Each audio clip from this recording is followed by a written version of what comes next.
La reforma fiscal 2014... Reto de beneficios para la frontera. La formalidad de las empresas es una tarea La pendiente economía para americana lograrlo. avanza La ligeramente. proveeduría maquiladora sigue siendo el La gran concentración de pendiente poder de mexicano. mercado en México La es alta. transparencia gubernamental continúa siendo México el está talón de listo Aquiles para producir mexicano. altos volúmenes Las de leyes hidrocarburos. antilavado.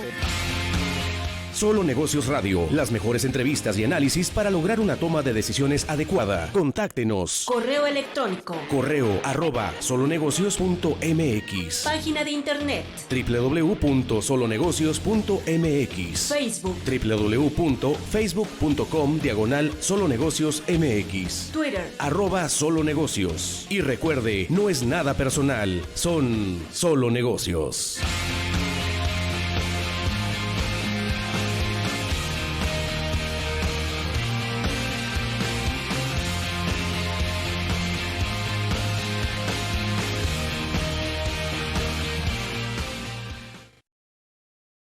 Hola, ¿cómo está? Mi nombre es Alejandro Sandoval, los saludo con mucho gusto. Esto es Solo Negocios Radio, en transmisión por el 1300 de amplitud modulada, al igual que en redes sociales, Radio Mexicana, Nuestras Noticias 1300 y Solo Negocios MX, ambas en Facebook, Facebook Live y grabado ahí mismo. Así como más tarde en diversas redes como YouTube, Spotify, Apple Podcast, Google Podcast, entre otros. Le agradecemos su interés de sintonizarnos en este programa y bueno, pues vamos a empezar con información económica de coyuntura y relevancia para nuestro país.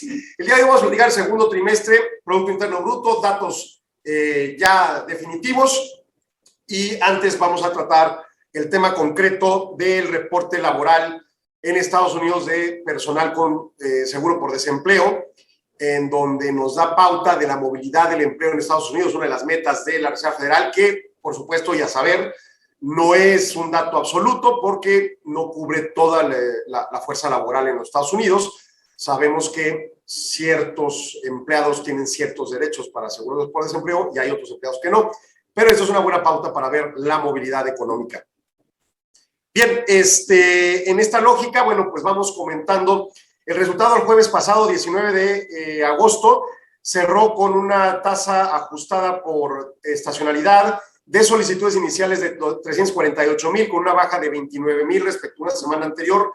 Es el nivel más bajo desde el 14 de marzo de 2020, donde cerró en 256,000. Entonces, seguimos mejorando, pero se mejora ligeramente. Vamos a ver el dato de promedio móvil de 4 semanas. El promedio móvil de las últimas 4 semanas cierra en 377,750 personas solicitando su seguro por desempleo de manera inicial, con una baja de 19,000 respecto a un dato de la semana previa. Y entonces también pues, es el dato más bajo desde la prepandemia, 14 de marzo de 2020, con 225,500 personas. En el dato de tasa de desempleo para este rubro es de 2.1% al 7 de agosto, sin cambio respecto a una semana anterior. Y el dato completo de todas las personas que tienen seguro por desempleo en promedio móvil de 4 semanas cierra al 14 de marzo en 2,998,750 personas, con una baja de 110,500 de respecto a la semana previa, y también es el nivel más bajo desde el 21 de marzo de 2020, que cerró en 2,071,750 personas. Entonces, ¿qué nos dice estos datos? Número uno, es la primera semana que el ángulo de disminución gráfico es más notorio después de 2 meses continuos, 2 meses y medio continuos, de no bajar, de no ceder en mucho. Habíamos hablado de que después de la recuperación de la reactivación económica en mayo de 2020 en Estados Unidos, en México ocurre en junio, la condición de desempleo y en particular aquellos empleados que tienen seguro de desempleo, pues en aquel momento estaba muy grave y se fue aceleradamente disminuyendo. Se logró una disminución más o menos hasta diciembre, de ahí se volvió a aumentar las solicitudes por desempleo hasta febrero y a partir de febrero empezó a bajar de manera constante y sólida, mejorando el contexto de la tasa de empleo y sobre todo de desempleo con seguro, ¿no? Y de este tipo de personas que tienen acceso a este derecho. Llega junio y se estanca la mejoría. Siguen mejorando, pero con muy, muy lento avanzar, vamos a decirlo. Y esta es la primera semana que se reporta de nueva cuenta un bajón importante en las solicitudes por el seguro de desempleo, nuevas y las recurrentes. Entonces, vamos bien, va mejorando la actividad económica en Estados Unidos, promete mejor consumo. Si esto se persiste y las variantes Delta de COVID-19 no generan restricciones graves en los Estados Unidos, y todo dependerá del resultado de vacunación, del resultado de hospitalizaciones, de la mortalidad, etcétera, pues veríamos hacia el cierre del año un sostenimiento en la recuperación de empleo, probablemente, y esto es un pronóstico al aire, un cierre de año con una recuperación plena, al menos con datos prepandémicos, y en su caso, la promesa de más órdenes de compra manufactureras, y en su caso Maquila, que le benefician a México.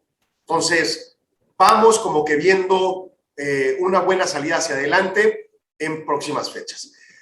Nos vamos a indicador del lunes, nos publica INEGI el día de ayer, 24 de agosto, Índice Nacional de Precios al Consumidor, primer quincena de agosto 2021. Recuerde que México publica cada 15 días el Índice Nacional de Precios al Consumidor, el de productor una vez al mes, y en Estados Unidos ambos una vez al mes. Entonces, aquí le damos más seguimiento porque sabemos, digo, culturalmente, aparte de los requerimientos de transparencia a nuestras entidades suministradoras de estadística, como lo son INEGI y Banco de México principalmente, aunque muchas otras dependencias también suministran estadística, pero uno de los indicadores que más ha afectado a la estructura económica de nuestro país es la inflación, sobre todo la de los 80s, que vamos a pegarle al 100%, en el 95 más o menos al 50%, y de ahí para acá a una mejoría sustancial. Pero sabemos que es uno de los indicadores que más dañan el acontecer económico, y en función a ello es por lo que se plantea darle un seguimiento muy, muy particular. Aunado a ello, el Banco de México, su toma de decisiones en materia de política monetaria se hace se hace en función específica y única de la capacidad adquisitiva de los mexicanos, lo cual quiere decir que uno de los principales indicadores que tienen que revisar es la inflación. En Estados Unidos, por ejemplo, el Banco Central, en Europa, el Banco Central, tienen como tarea tanto la capacidad adquisitiva de sus ciudadanos como el incentivar el crecimiento económico. Esa segunda parte no la tiene México de manera obligatoria, pero se sabe que se puede incidir en ello cuando bajan las tasas. Sin embargo, si hay peligros inflacionarios, se tienen que subir. Ese es como el estándar de política monetaria. Bueno, en ese sentido, INEGI publica ayer que la inflación baja 0.02 unidades para llegar a una inflación anualizada de 5.58. Hace un año fue de 0.24 positivo mensual y 3.99 anualizado.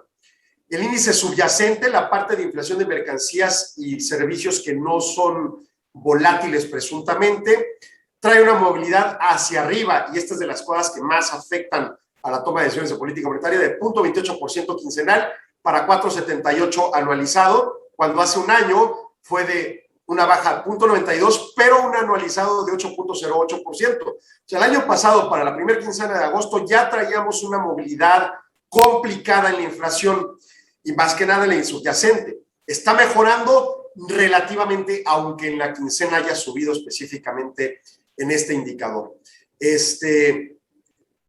¿Esto qué puede pautar? La idea de que Banco de México sí pudiera subir su tasa de referencia si esto se sostiene en los siguientes meses, para no quizá en septiembre, sino quizá para ya hacia noviembre en su última reunión, o en diciembre en su última reunión de política monetaria que pueda tener.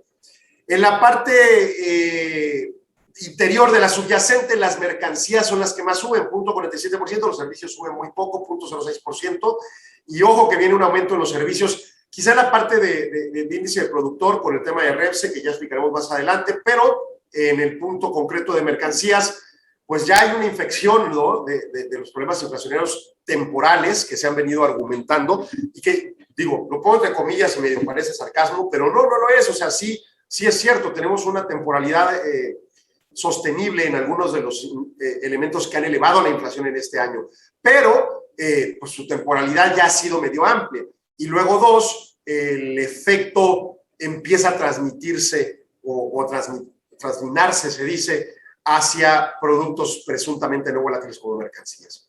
Nos vamos a la inflación no subyacente, en donde los agropecuarios suben 1.18% y los energéticos y tarifas gubernamentales 2.53% a la baja. ¿Por qué? Subsidio eléctrico. Ya estamos llegando al final. En septiembre nos lo van a quitar, a mediados de septiembre nos quitan el subsidio eléctrico al norte del país. Veremos si las alzas de tasas de CFE que se han reducido durante el año nos impactan y retrae otro problema inflacionario al respecto. Pero por lo pronto baja y baja sólido 2.53%, pero los agropecuarios sí subieron, productos alimenticios, en donde son parte de los elementos que transminan inflación a la subyacente, ¿no?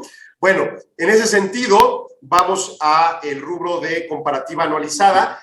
En este primer quincena de agosto, que baja 0.02%, comparado con los últimos 10 años, sucede que es el punto más bajo de inflación. Bueno, el segundo, en 2019 bajamos 0.08%, pero son dos deflacionarios contra puros inflacionados que rondaban un promedio de 0.25%, el más alto en 0.34% para el año 2018, luego 2016-2017 con 0.31%. Entonces, no es malo el dato, es de recuperación plena en términos inflacionarios globales, pero habrá que ver en particular la subyacente, que es la que más preocupa a Banco de México.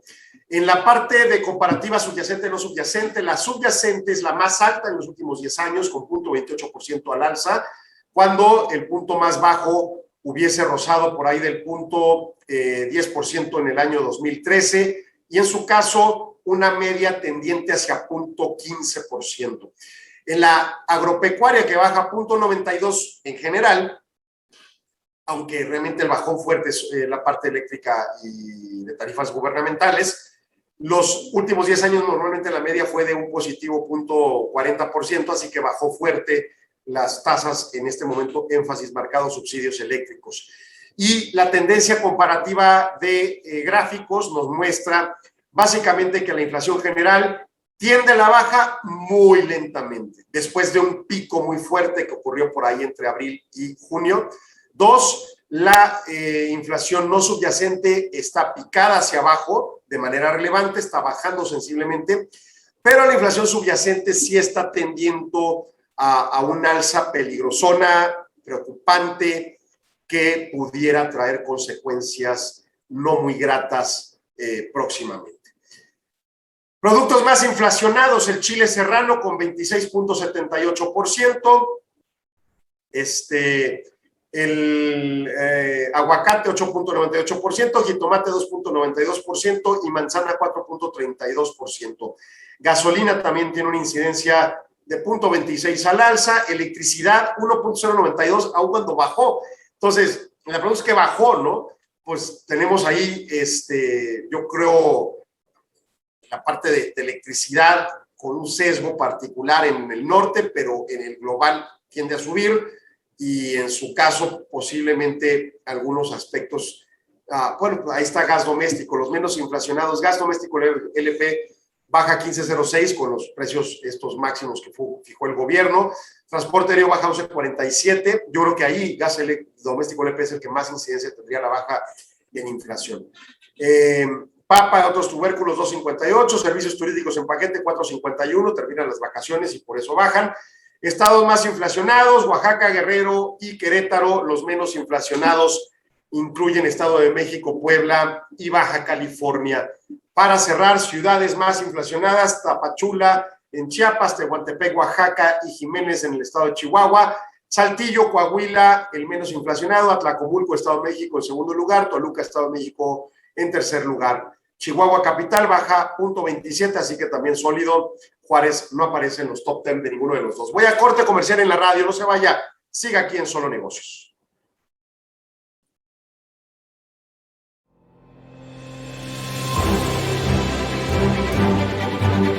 El Instituto Mexicano de Ejecutivos de Finanzas, a través de sus grupos Laguna, Coahuila Sureste, Monterrey, Tampico, Chihuahua y Juárez, te invitamos este próximo martes 31 de agosto a las 5 de la tarde, hora del centro de México, a una charla entre amigos con Carlos Serrano, quien es economista en jefe de BBVA. Él nos va a platicar acerca de las perspectivas económicas para México en el año 2022 y el entorno global. No te pierdas esta magna conferencia. Registro imef.org.mx/eventos. Te esperamos.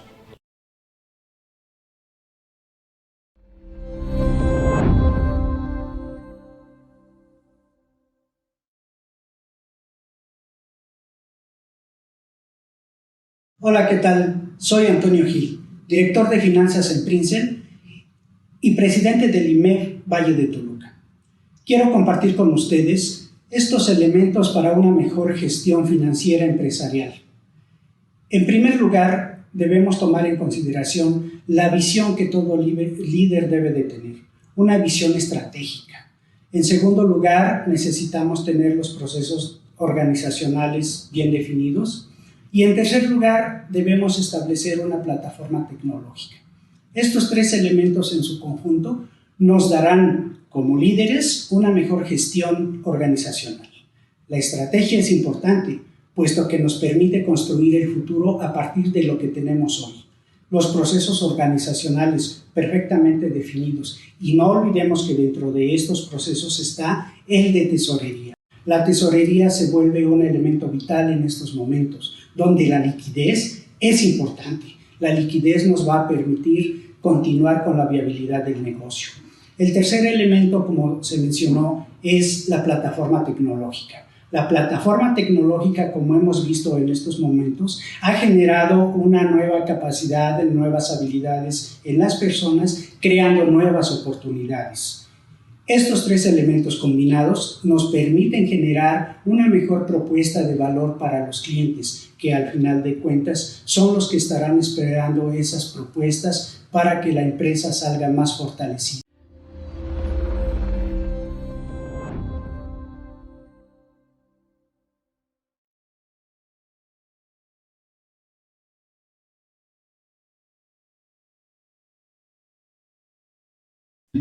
Continuamos en Solo Negocios Radio y bueno, pues ahora vamos a platicar del tema relativo a Producto Interno Bruto, nuestro tema relevante del programa. El Producto Interno Bruto se publica hoy por INEGI en cifras definitivas para el segundo trimestre 2021.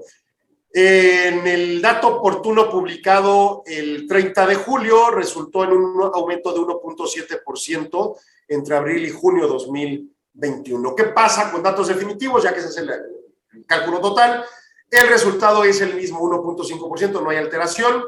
Y bueno, pues en ese sentido tenemos la siguiente movilidad, 1.5% real respecto al trimestre previo en aumento anualizado, comparado con el segundo trimestre de 2020, crecimos 19.5%, muy fuerte comparado con la caída presentada en el segundo trimestre de 2020, pues todavía medio débil, ¿no?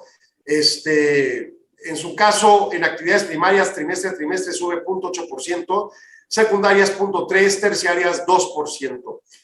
En el rubro anualizado, las primarias suben 6.8%, las secundarias 27.9%, perdón, y las terciarias 16.9%. ¿Por qué sube tan fuerte las secundarias y las terciarias respecto a las primarias en el anualizado? Porque el principal efecto de las cuarentenas en el segundo trimestre de 2020 fueron las actividades secundarias y las terciarias. O sea, lo que cerraron fueron los comercios, los centros turísticos, las oficinas, las manufacturas, operaciones mineras, operaciones incluso de hidrocarburos en algún alcance, y las primarias siguieron operando porque eran de las esenciales, ¿no? Entonces el aumento es sólido para las primarias, pero es más estacional, es más con base transitoria errática en las secundarias y las terciarias. Con respecto al primer semestre de 2021, con respecto al 2020, todo el semestre sube 7.4% en la economía mexicana, para unas primarias con alza de 4.5%, secundarias 11% y terciarias 6%. ¿Qué significa esto? Estamos en recuperación. ¿Estamos bien? ¿Estamos sólidos? No, estamos débiles. Con respecto a lo perdido en 2020, todavía no alcanzamos niveles adecuados para llegar a datos prepandémicos. Esa es la realidad que nos arroja estos indicadores y que iremos desmenuzando hacia adelante conforme tengamos más datos. Pero sabemos que los indicadores mensuales diversos de actividad económica en los datos de difusión, como servicios, que ahorita los voy a comentar, constructoras y comercios, han estado débiles.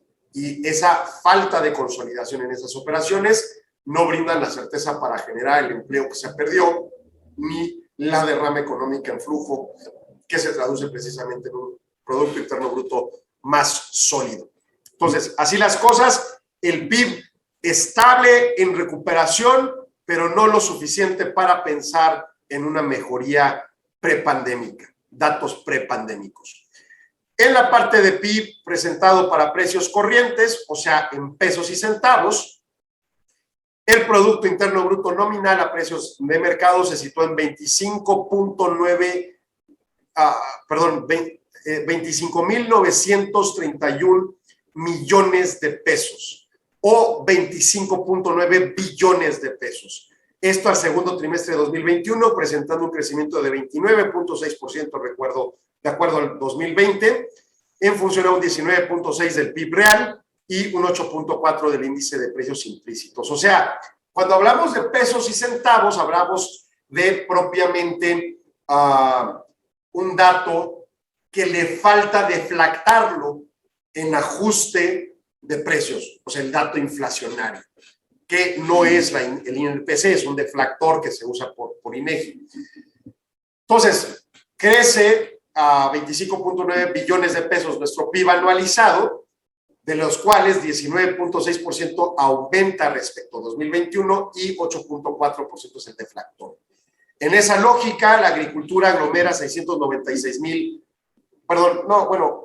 las actividades secundarias, las actividades primarias, 1.022.000 millones de pesos, con un 4.2% del Producto Interno Bruto nominal. O sea, las actividades primarias, agricultura, aprovechamiento forestal, pesca, entre otros, es el 4.2% de nuestro Producto Interno Bruto en este periodo, entre julio del año pasado y junio de este año. Las actividades secundarias aglomeran 8.1 billones de pesos para un 33.3% de nuestro PIB. O sea, una tercera parte del PIB lo constituye la actividad secundaria, que incluye las manufacturas, la minería, la construcción, entre otras. Y las actividades terciarias constituyen 2.5 billones de pesos. Esta parte es nada más exclusiva, déjame ver el aglomerado. Terciarias, 15.2 billones de pesos para un 62.5%. En una métrica de sectores, las actividades terciarias, que son el comercio, el mayoreo, el menudeo, los servicios de salud, los servicios profesionales, los servicios financieros, actividades incluso gubernamentales, la aglomeración de recursos es de 15.2 billones de pesos para un 62, casi 63%. O sea, de lo que hicimos de PIB en ese año, julio 2020, junio 2021, el 63% en números cerrados es actividad terciaria. El 33% es actividad secundaria y el 4.2% es actividad primaria. Eso es como se construye en participación las actividades económicas del país. Y es en la parametrización que podemos evaluar PIB a nominales corrientes al día de hoy, ¿no? Ya deflactados o inflactados en su caso, como los 25.9 billones de pesos. ¿Qué más es importante para este dato? Para contextualizar. Datos sectoriales. Indicadores del sector servicios nos muestran que para junio 2021, el último mes del trimestre número 2 de 2021, tiene un resultado global de ingresos mensual al alza de 1.6%, 29.9% anualizado. Claro, un junio que apenas era reactivación a ciertas actividades esenciales, contra un junio presuntamente en semáforo amarillo y plenamente en actividades. Personal ocupado sube 0.3% mensual, pero baja 1.9% anual. ¿Por qué? Bueno, porque el golpeo o el golpe recibido en la actividad económica de servicios en este año completo no da para una recontratación plena, sino al contrario, pérdida de empleo, elemento faltante en la recuperación. Gasto total por consumo de bienes y servicios sube 2.7% mensual, sube 14.3% anual. La inflación a productor marcando pauta en el sector servicios que no necesariamente se traducen en un alza de precios a las personas. No tengo el dato a la mano de inflación al consumidor subyacente servicios para junio, pero la que acabo de leer ahorita para primera quincena de agosto, es de 0.6%. O sea, los servicios están comiendo los costos.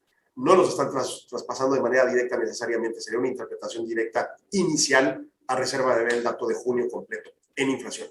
Remuneraciones totales al personal, 1.2 al alza respecto al mes pasado, 3.9 anualizado respecto a junio del 2020.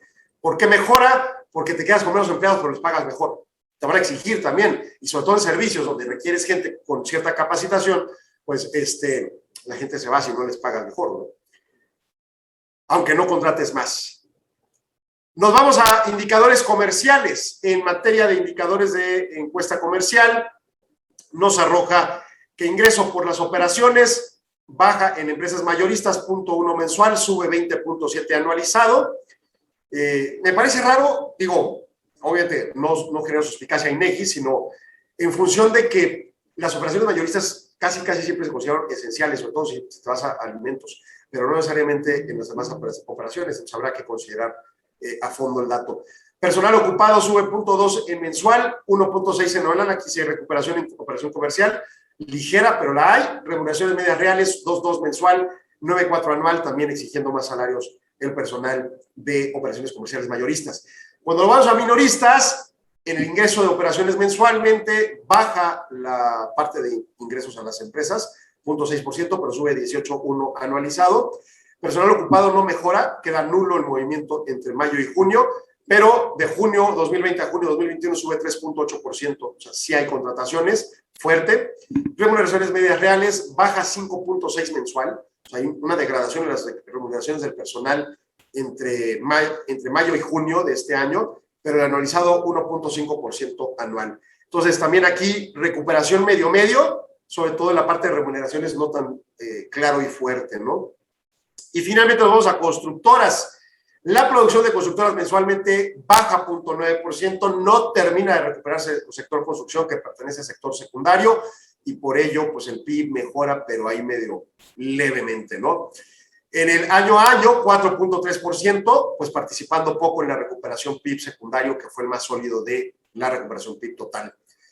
Personal ocupado sube 0.3 mensual, sube 6.7 anual, horas trabajadas suben 0.6 mensual, 10.1 anual, obvio, respecto a un dato completamente dañado en junio de 2020, y las remuneraciones bajan 0.4 mensual, hay que echarle ojo ahí, sube 3.1% anual, que pues destaca ahí estabilidad, pero pues sigue el sector construcción golpeado, podríamos decir, con ligera tendencia de recuperación.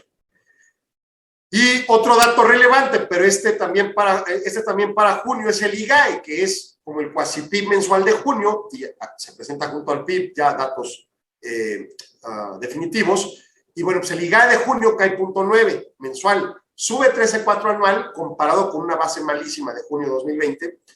En las actividades primarias baja 4.4 mensual, sube anual 8%, las actividades secundarias baja 0.5 mensual, sube 13.6% anual, y las terciarias baja 0.7% mensual, sube 13.6 anual.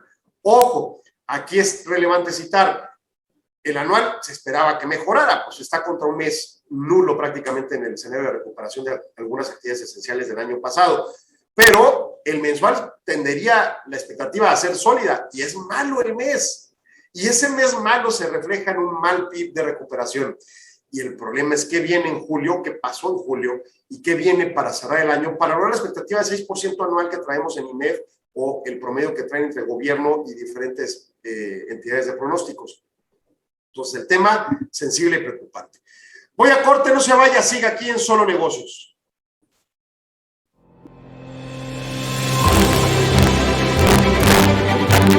El Instituto Mexicano de Ejecutivos de Finanzas, a través de sus grupos Puebla, Chiapas y Juárez, te invitamos este próximo martes 7 de septiembre en punto de las 5 de la tarde, hora del centro, 4 de la tarde de Ciudad Juárez, al panel denominado México ante los retos del futuro, una perspectiva norte-centro-sur, donde destacaremos precisamente las condiciones y perspectivas de las diversas regiones de nuestro país.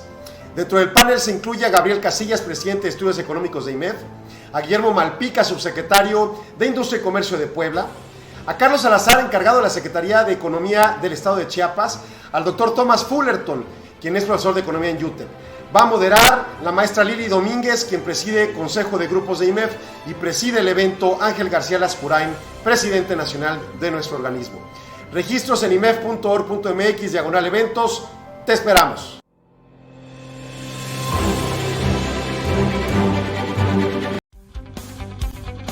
En el IMEF evolucionamos. Te presentamos la nueva app IMEF para teléfonos móviles y tabletas con sistema Mac, Apple y Android.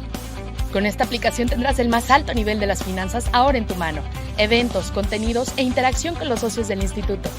Simple y fácil de usar. Con la nueva app IMEF podrás pagar e informarte de nuestros eventos locales y nacionales, fechas, horarios, sedes y todo lo necesario para que asistas a los que sean de tu interés. Además, recibirás notificaciones de eventos exclusivos para socios, participantes de comités técnicos y consejeros. También podrás compartir la información en tus redes sociales. Con la nueva app IMEF te ofrecemos más posibilidades para acceder a nuestro contenido, noticias, nuevos artículos, boletines y publicaciones, todo a través de categorías temáticas para que selecciones el contenido que más te interese. Asimismo, con esta aplicación tendrás un nuevo punto de encuentro para que interactúes con otros miembros del IMEF a través de crear un perfil que puedas actualizar constantemente. Esta funcionalidad es exclusiva para socios y podrás acceder a ella a través de un usuario y contraseña que te serán proporcionados. Informativa, interactiva, simple y fácil de usar. Puedes descargar la nueva app IMEF gratuitamente desde iTunes Store y Google Play. Descarga ahora mismo la nueva app IMEF y conéctate al círculo más importante de las finanzas en México.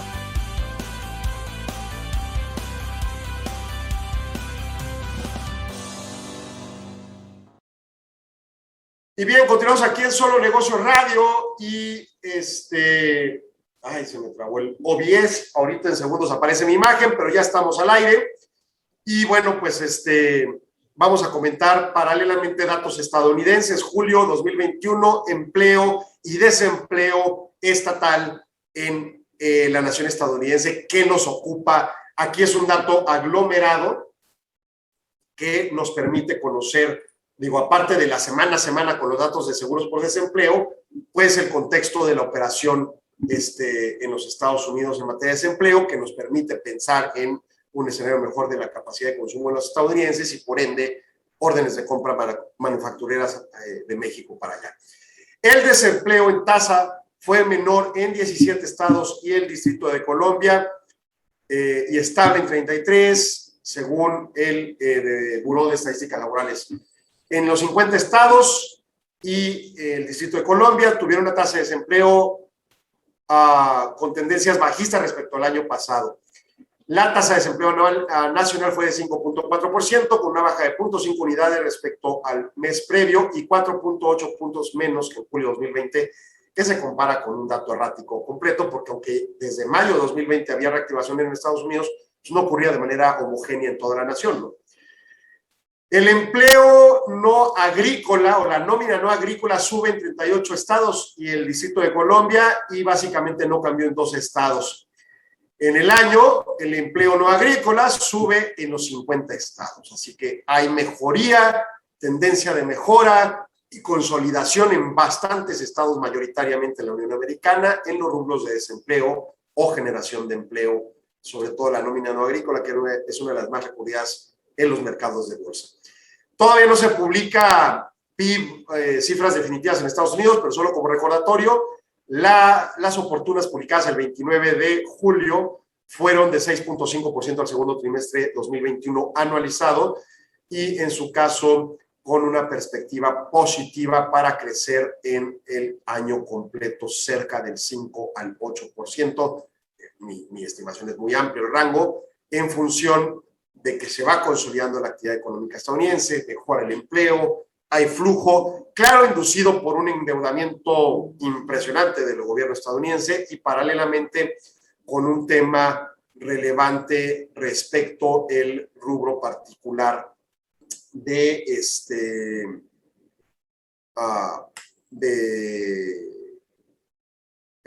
la política monetaria, ¿no? Sabemos que la tasa está nula, que la compra o impresión de billetes está a todo lo que da. Y bueno, vamos a un tercer tema relevante en nuestra economía. El Fondo Monetario Internacional en las últimas semanas anunció la posición de los derechos especiales de giro que serían potencialmente retornados a las naciones aportantes. Y pues el presidente de México, Andrés Manuel López Obrador, dijo, bueno, pues que nos lo den para pagar la deuda y hacer algunos otros asuntos de gasto, y luego salió Gerardo Esquivel de Banco de México y dijo no se puede, y los demás subgobernadores señalan lo mismo. Leí por ahí el comentario de un ex jurídico del Banco de México que decía que sí se puede, pero el planteamiento generalizado es que no. ¿Qué es esto de los derechos especiales de giro? Bueno, aunque usted no lo crea y con todas las broncas económicas que podamos traer en nuestros bolsillos individualmente, nuestro país genera ahorros y además es recomendable hacerlo. Se fundamenta en las mejores prácticas de políticas monetarias globales y tenemos por ahí, por ejemplo, las reservas internacionales, por ahí de 200,000 millones de dólares que están guardaditos.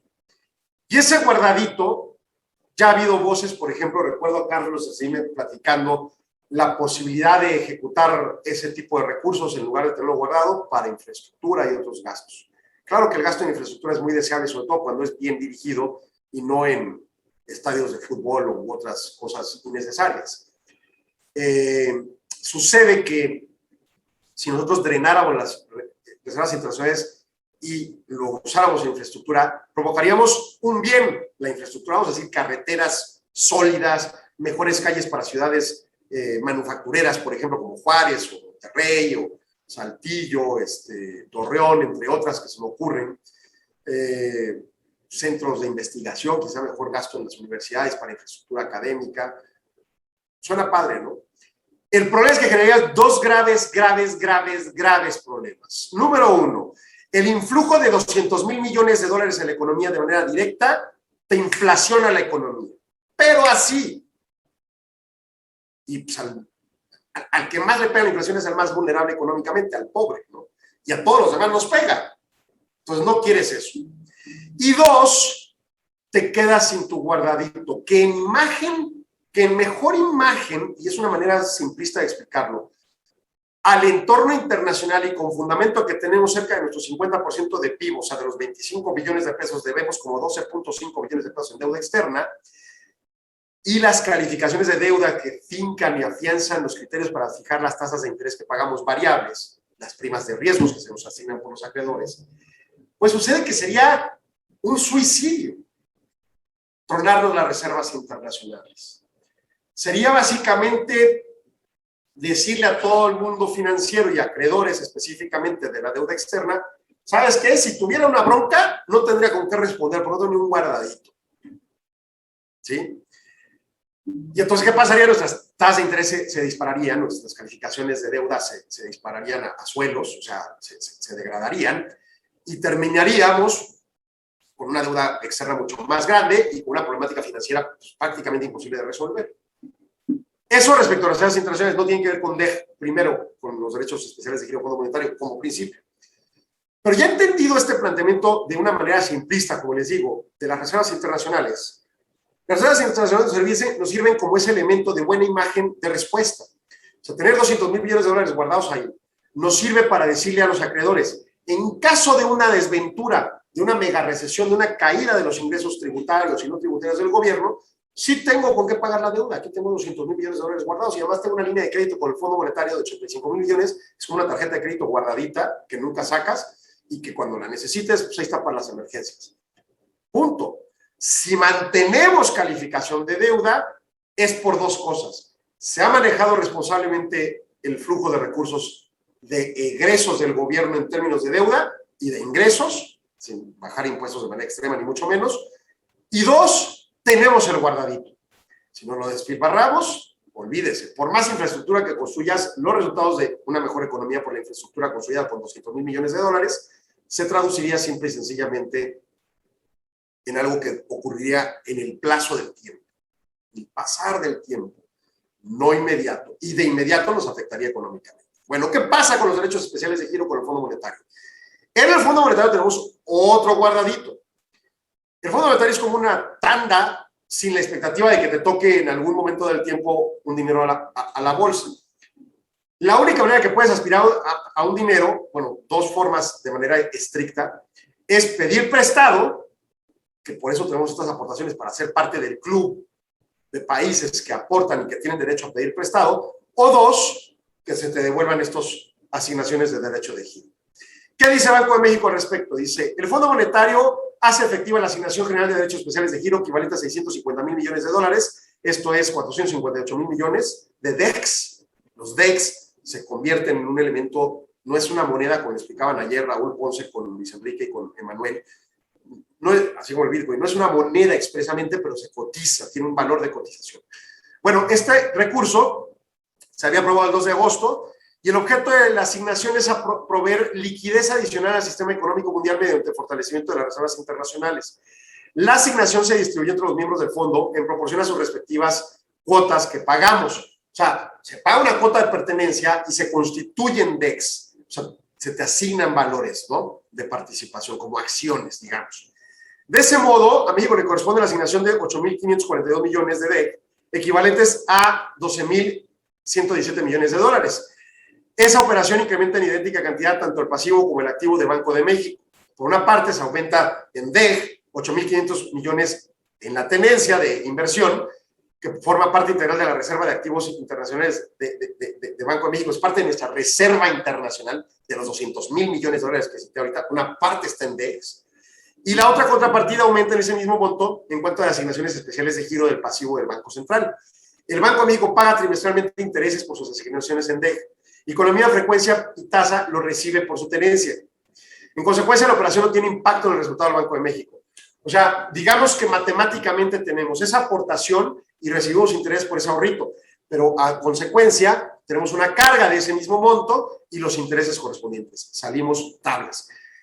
Pero tenemos la participación para que se nos asigne la línea de crédito de 85.000 millones de dólares para que tengamos esa parte correspondiente en la balanza de los 200.000 millones de reservas internacionales y, en fin, pues para que finalmente México pueda tener como acceso a esa participación internacional en los recursos que potencialmente pudiéramos requerir en emergencias de deuda pública externa ante el Fondo Monetario Internacional. El DEG es un activo de reserva creado por el Fondo Monetario en 1969 para complementar otros activos de reserva de los países miembros. Las respectivas tendencias de DEG permiten a los miembros del organismo reducir su dependencia de otros activos. O sea, ¿qué haríamos con nuestras reservas internacionales? Oye, mételas en oro, mételas en acciones de iPhone o de Apple, ¿no? Son volátiles. Los DEX son más estables porque se componen de una mezcla de todas las monedas del mundo de los participantes en el Fondo Monetario Internacional y nos permite que nuestras reservas estén estables, ¿no? El DEG es un derecho potencial que su tenedor tiene respecto a las monedas de libre uso de los países miembros del fondo, por lo que puede canjearse por otro tipo de divisas o por las mismas que son participantes. El valor de un DEG se baja en una cotización de una canasta de las 5 principales monedas, que actualmente son el dólar, el euro, el yen, la libra esterlina y el renminbi chino, que son las más cotizadas a nivel global. La tenencia de DEG forma parte de la Reserva de Activos Internacionales del Banco y su uso está determinado por la ley del Banco de México. Cada país fija su ley de cómo se usen, pero en este caso concreto es la ley del Banco de México la que lo determina. Y establece que dicha reserva tendrá como único objetivo coadyuvar la estabilidad del poder adquisitivo en la moneda nacional mediante la compensación de desequilibrios entre los ingresos y los egresos. Conforme a la referida ley, una de las operaciones permitidas con la Reserva de Activos Internacionales consiste en que el gobierno federal, a través de sus operaciones cambiarias con el Banco de México, pueda contar con moneda extranjera para cumplir con sus obligaciones en divisas. De esa manera, la Tesorería de la Federación puede comprar o vender divisas en el Banco de México con recursos del propio gobierno a precios de mercado. En apego a los plazos de divulgación financiera del banco, la asignación que hoy se reporta se verá reflejada en su estado de cuenta semanal que dará a conocer el 31 de agosto próximo, la próxima semana. ¿Qué significa esto?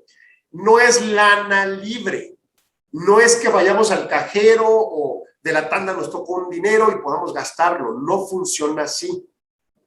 Es parte de la Reserva Internacional, está legalmente constituida y se usa exclusivamente para una de dos, que el gobierno federal para cumplir sus obligaciones en moneda extranjera pueda comprar dólares al Banco de México, porque el Banco de México es el banco del gobierno federal como el banco privado X, o cualquiera de los que están aquí en la cuadra de Triunfo y López, sea mi banco donde yo tengo mi cuenta. O sea, para el gobierno federal el Banco de México es su banco, y entonces ahí cambia los dólares que necesita para pagar su deuda externa o comprar los insumos que requiere o lo que tenga que hacer. Y dos, la Reserva Internacional, que es la buena imagen que tenemos ante los acreedores para decir, Banco de México responde por gobierno mexicano ante su deuda externa. Por lo tanto, no se puede usar.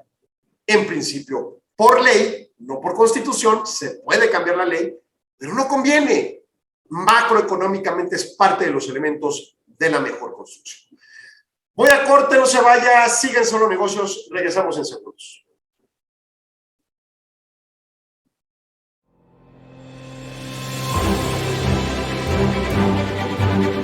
El Instituto Mexicano de Ejecutivos de Finanzas, a través de sus grupos Laguna, Coahuila Sureste, Monterrey, Tampico, Chihuahua y Juárez, te invitamos este próximo martes 31 de agosto a las 5 de la tarde, hora del centro de México, a una charla entre amigos con Carlos Serrano, quien es economista en jefe de BBVA. Él nos va a platicar acerca de las perspectivas económicas para México en el año 2022 y el entorno global. No te pierdas esta magna conferencia. Registro imef.org.mx/eventos. Te esperamos.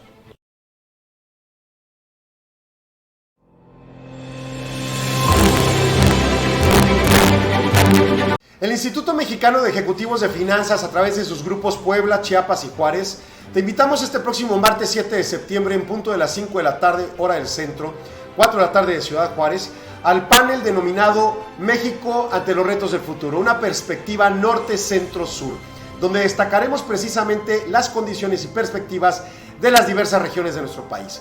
Dentro del panel se incluye a Gabriel Casillas, presidente de Estudios Económicos de IMEF, a Guillermo Malpica, subsecretario de Industria y Comercio de Puebla, a Carlos Salazar, encargado de la Secretaría de Economía del Estado de Chiapas, al doctor Thomas Fullerton, quien es profesor de Economía en UTEP. Va a moderar la maestra Lili Domínguez, quien preside Consejo de Grupos de IMEF, y preside el evento Ángel García Lascurain, presidente nacional de nuestro organismo. Registros en imef.org.mx/eventos. Te esperamos.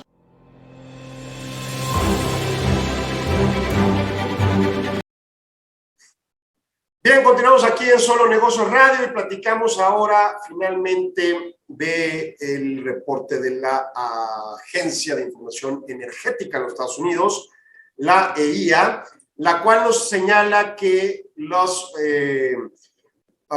insumos de refinerías de petróleo crudo en los Estados Unidos promedian 16.1 millones de barriles por día a la semana del 20 de agosto, que fue 66,000 barriles más que la semana previa. Las refinerías operan el 92.4%, creciendo respecto a la semana previa en cuanto a su capacidad operativa. Y la producción de gasolina crece 10.2 millones de barriles por día, productos destilados crece 5 millones de barriles por día. Las importaciones de petróleo crudo promediaron 6.2 millones de barriles por día la semana pasada, bajando 193 respecto a la semana previa.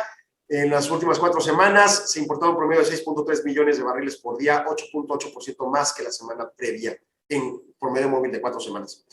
La gasolina total de motor importada promedió 1.1 millones de barriles por día, con un rubro también para destilados de 288,000 barriles por día. Por ende, los inventarios, dato clave para este reporte, de petróleo crudo comercial, excluyendo reservas estratégicas, bajaron 3 millones de barriles respecto a la semana previa, hacia 432.6 millones de barriles. Los inventarios de petróleo son 6% por debajo del promedio móvil de los últimos 5 años. Los inventarios de gasolina total bajan 2.2 millones de barriles por semana, hacia 3% por debajo del promedio móvil de 5 años. La gasolina y los componentes de mezcla también bajaron la semana pasada. Productos destilados subieron 0.6 millones, pero están 8% por debajo del promedio móvil de 5 años, y el propano y propileno subió 2 millones de barriles, pero están 17% por debajo del promedio móvil de 5 años. ¿Qué quiere decir esto? Pues se traduce en que el petróleo, en promedio, el barril de petróleo subió $62.25 por barril, cuando aumentó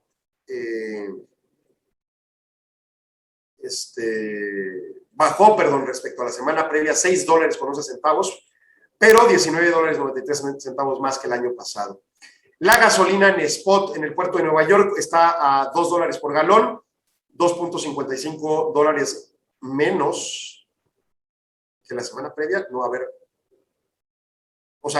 Está como 50 centavos menos que la semana previa, pero 0.73 más que un año atrás. Y la gasolina, el diésel, también spot en Nueva York, 1.89 por galón, 0.16 menos que la semana previa, pero 0.69 más que el año pasado. La gasolina en promedio ya el consumidor en las gasolineras 3.14% por galón, con 0.29 milésimas menos que la semana previa. Y el diésel está en 3.32 con 0.32 milésimas menos que la semana previa. Ha tendido a bajar la gasolina. Habíamos señalado que esto era un pronóstico que teníamos en función de tanto el acuerdo OPEP como ciertas mejorías en rubros de inventarios de petróleo en Estados Unidos, pero no ha sido suficiente. Sigue muy por debajo de los ritmos de consumo y de producción, sobre todo de petróleo y de destilados, como la gasolina, respecto al promedio móvil de 5 años, lo cual trae como consecuencia, además tomando en cuenta que tiene un año malísimo como 2020, trae como consecuencia que haya un cierto grado de escasez y los precios tienden al alza.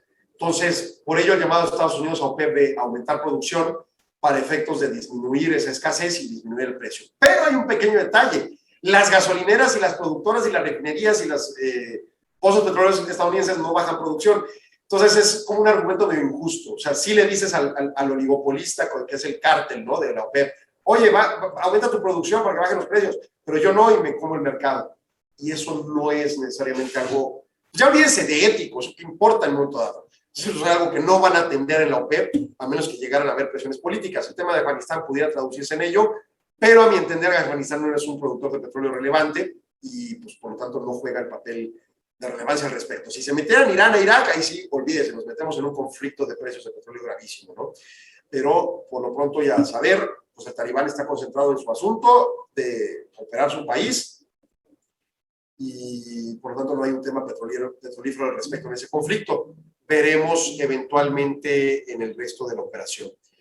¿Qué más es importante? Bueno, vamos a una especie de resumen del programa. Vimos tópicos relativos al tema de derechos especiales de giro. Son estos temas sensibles que nos aducen de tener que llegar al tema político en función a la condicionante de la discusión con el presidente sobre sus requerimientos de recursos para pues, el gasto que él considere. Uno de los temas que él puso en la mesa es usar el dinero para pagar deuda externa.